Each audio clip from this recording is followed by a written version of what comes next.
যেটার জন্য এখানে আসা হাতি সেই চোখের সামনে আপনি দেখতে পাচ্ছি আমি।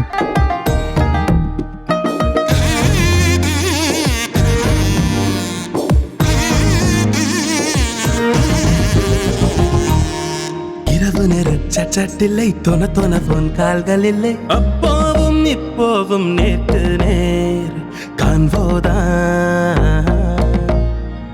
ஹோட்டல் ஷாப்பிங் டிரைவும் வேண்டாம் ஹைக்கிங் ட்ரெக்கிங் சன்ரைஸ் போதும் மஸ்டோ மழையும் தண்ணீர் வேண்டாம் நெட்ஃபிளிக்ஸ் போர்வை தயிர் போதும் போஸ்டன் விண்டரில் காதல் கதைத்தோம் முதல் காரில் பயணம் ரசித்தோம் தந்திரம் செய்யும் இந்திரனவன் எந்திரம் செய்யும் சுந்தரி அவள் அனந்தபுரின் மங்கையும் சென்னை மணாலனும் அமெரிக்காவில் காதல் கொண்ட